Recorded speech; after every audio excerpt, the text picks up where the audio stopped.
This is the first ride on my new bike. Pretty excited about it.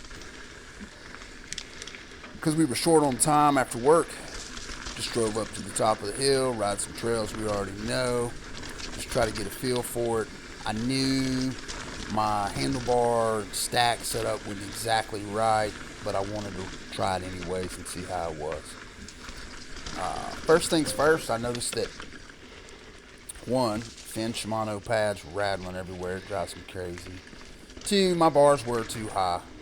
But I was also trying to get a good feel for the suspension setup, because I just put recommended stuff, set my sag, and went.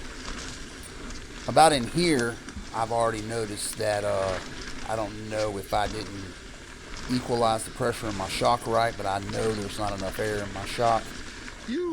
It's riding too low in the back. So with the super slack front end on this bike, that on paper doesn't seem like it'll work right, but they say it does.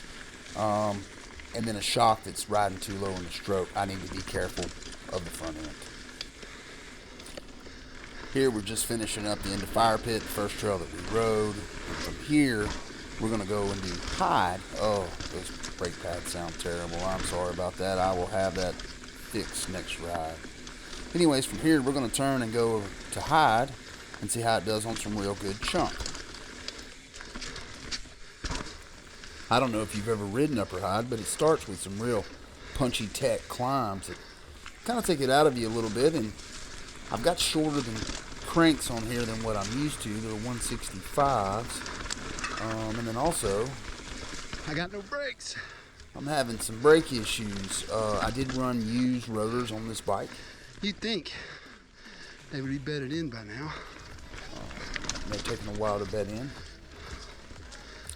Maybe I should replace them. But they are not.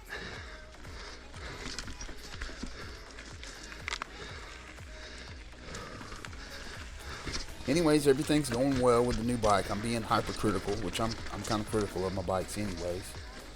And we're about to come up to a spot where a tree had broke off. There's a bunch of debris in the trail. And that's about where the bad starts for me. Tight to the tree here makes that next one easier.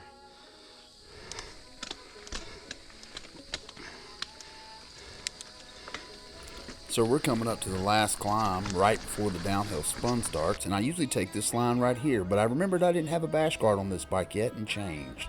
By the way, see that knob right there? Remember that. Because I got uncommitted at the last minute, I fall right there on that knob that I showed you earlier. And it caused this to happen. I'm going to warn you, if you're squeamish, look away or stop now. Yeah, it did that through my knee pad. I must have hit it just right, just to give you an idea of how wide it was. But the doctor got it cleaned up and we got some stitches in it. And it looks pretty good now. Thanks to everybody that's reached out to me and checked on me this week, and it's meant a lot. I'm going to be off the bike for a week or so, whatever. I'm already moving around better. It was pretty sore. Not necessarily where it split open and had the stitches, but the kneecap underneath is extremely sore. So I cannot wait to get out for ride number 2 on the new budget build-up, but hopefully it goes better than this one. We'll see you around.